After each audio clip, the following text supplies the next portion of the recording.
അല്ല കണ്ണുടക്കി കണ്ണീന്ന് വരുന്നത് അത് ഒരു മനുഷ്യൻ എന്ന രീതിയിൽ നമ്മൾ സാധാരണ കണ്ട് കാണുന്ന ഒരു പൃഥ്വിരാജല്ല. അത് ഞാൻ പോലും കണ്ട് പൊട്ടിച്ചിട്ട് ഈ ഒരു സിനിമ എന്ന് വെച്ചാൽ ഇത് സീൻ മാറിയല്ല, ഇത് തകർത്തെറിഞ്ഞു എന്ന് വേണം പറയാം. മനുഷ്യാവകാശ ലംഘനം എന്നൊക്കെ പറഞ്ഞാൽ നമ്മളൊരു പക്ഷേ കളിയാക്കിയൊക്കെ വേണമെങ്കിൽ പറയാം. മറ്റൊരുമായിട്ടൊക്കെ കമ്പയർ ചെയ്യുമ്പോഴത്തേക്കും നമ്മളൊക്കെ എത്ര ഭാഗ്യവന്മാരാണ് നമ്മൾ തോന്നിപ്പോകുന്ന ആ ഒരു നിമിഷം.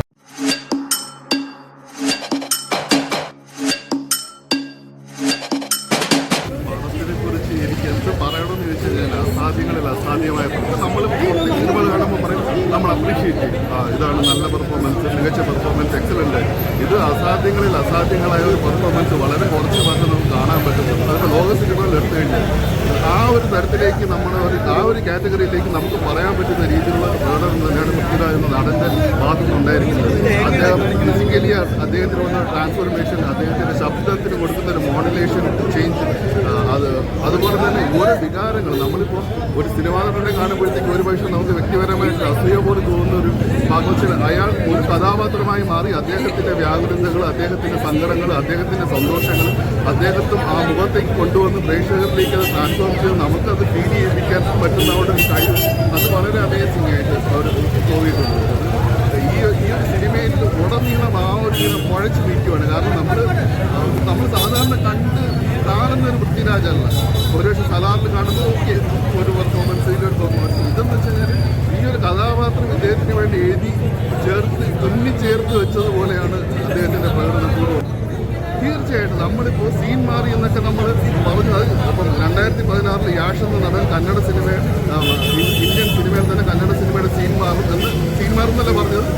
അദ്ദേഹത്തിൻ്റെ ഭാഷയിൽ അന്ന് സൈമ അവാർഡ്സിൽ അത് ഞാൻ പോലും കണ്ട് പൊട്ടിച്ചിട്ട് ഈ കന്നഡ സിനിമകൾ ഞാൻ മോശമാക്കി പറയുന്നതല്ല, വളരെ മികച്ച സംവിധായകർ വളരെ കൊണ്ടുപോയിട്ടുണ്ട് കന്നഡ സിനിമയിൽ നിന്ന്. പക്ഷേ എപ്പോഴും എവിടെയൊക്കെ വെച്ചിട്ട് പ്രത്യേകിച്ച് ഒരു 2000-ന് ശേഷം അവരുടെ ക്വാളിറ്റി ഒരു മാറ്റം വന്നു. പക്ഷേ യാഷ് എന്ന് പറഞ്ഞു, പക്ഷേ KGF-മായി യാഷ് എത്തി ഞെട്ടിച്ചു. കുറച്ച് നല്ല രീതിയിലുള്ള പെർഫോമൻസസുമായിട്ട് കുറച്ച് കന്നഡ സിനിമകൾ വന്നപ്പോൾ കന്നഡ സിനിമകളും മലയാള സിനിമകളും ഒരേ തരത്തിൽ ത്രാസിൽ വെക്കുന്ന ഒരു ഇതിലെത്തി. അതുപോലെ തന്നെ നമ്മൾ സീൻ മാറി എന്ന് പറഞ്ഞു. സീൻ മാറി എന്ന് പറഞ്ഞാൽ തീർച്ചയായിട്ടും അത് ആൾക്കാർക്ക് അത് മാറി ചിന്തിക്കണം, നമ്മുടെ ടെക്നീഷ്യൻസിന് അത് മാറി ചിന്തിക്കാനും ഉള്ളൊരു പ്രചോദനം കൂടിയാണ്. ഈ ഒരു സിനിമ എന്ന് വെച്ചാൽ ഇത് സീൻ മാറിയല്ല, ഇത് തകർത്തെറിഞ്ഞു എന്ന് വേണം പറയാം. ചേട്ടൻ എത്രത്തോളം കരഞ്ഞു പടത്തില്? കണ്ണുടക്കി കേട്ടാ.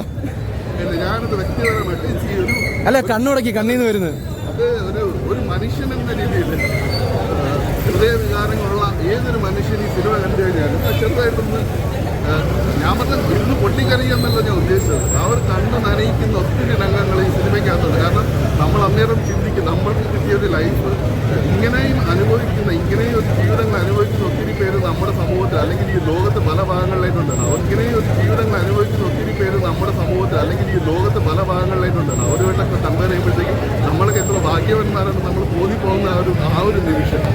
അതാണ് ഈ ഒരു സിനിമയിൽ എനിക്ക് ഈ ഒരു ചിന്തയാണ് എന്നെ മനസ്സിലാക്കുന്നത്. നമ്മൾ മനുഷ്യാവകാശ ലംഘനം എന്നൊക്കെ പറഞ്ഞാൽ നമ്മളൊരു പക്ഷേ കളിയാക്കിയൊക്കെ വേണമെങ്കിൽ പറയാം. പക്ഷേ ഇങ്ങനത്തെ ഒരു യഥാർത്ഥ മനുഷ്യൻ ഇങ്ങനത്തെ ഒരു ജീവിതം തീർക്കുന്നു എന്നുള്ളൊരു ആ ഒരു ഇത് എനിക്ക് തീർച്ചയായിട്ടും